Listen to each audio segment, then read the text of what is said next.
হয় দীপাৱলীলৈ মাজত মাত্ৰ কেইটামান দিন বাকী আছে আৰু মই উপস্থিত হৈছোঁহি নুমলীগড়ৰ কাষৰীয়া যি ঢলাগুৰিৰ এঘৰ কুমাৰৰ ঘৰত আৰু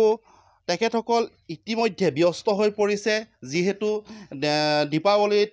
বহু বন্তি জ্বলোৱা হয় তেখেতসকলে এই বন্তিসমূহ চাকিসমূহ ইতিমধ্যে বনোৱা কৰ্মত ব্যস্ত হৈ পৰিছে আৰু মোৰ সহযোগী মাছুম আছে মাছুমে পোনে পোনে সেই দৃশ্যসমূহ দেখাইছে এনেদৰে আচলতে ব্যস্ত হৈ পৰিছে তেখেতসকলে চাকি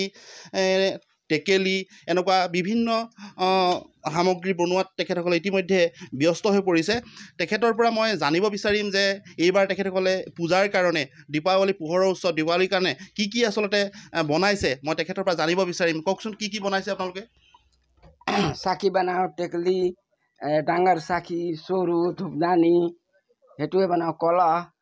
ডাঙৰ কলা আৰু এটা কথা জানিব বিচাৰিম যে এই দেৱালীৰ ক্ষেত্ৰত দেখা গৈছে যে এতিয়া বিভিন্ন ধৰণৰ ইলেক্ট্ৰনিক যিবোৰ সামগ্ৰী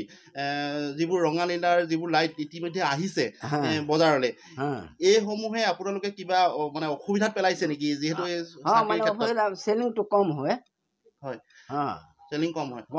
আৰু এটা কথা জানিব বিচাৰিম আপোনালোকৰ এই কৰ্মটোত কিমান দিনৰ পৰা ব্যস্ত হৈ আছে 1935 চনত তেতিয়া কোনে কৰিছিলে আমাৰ দেউতা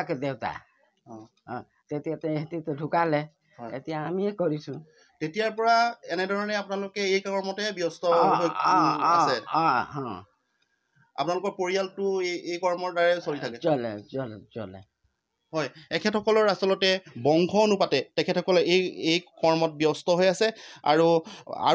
এগৰাকী এই পৰিয়ালৰে সদস্য আছে তেখেতৰ পৰাও মই কিছু কথা জানিব বিচাৰিম কওকচোন কি ক'ব মানে চেলিংটো আগৰকে কমি গ'ল আমি 30 টকাত থৈছোঁ চাকি মিডিয়াম সৰু ডাঙৰ চব আছে কিন্তু চেলিং তেনেকুৱা নাই এতিয়া আগতকৈ চেলিং একেবাৰে কমি গ'ল ইয়াৰ পৰা আচলতে কলৈ আপোনালোকৰ আমাৰ গাঁৱৰ মানুহে কিনি লৈ যে আমি বজাৰ হাট কৰোঁ সেইটোৱে আৰু বাহিৰততো তেনেকুৱা চেল নাই যে পঠিয়াম আমি তেনেকুৱা এটা কথা ক'ব লাগিব যে যিহেতু বৈদ্যুতিক যি সামগ্ৰীসমূহ বজাৰলৈ আহিছে যাৰ কাৰণে এখেতসকলৰ প্ৰত্যাহ্বানৰ মুখামুখি হ'বলগীয়া হৈছে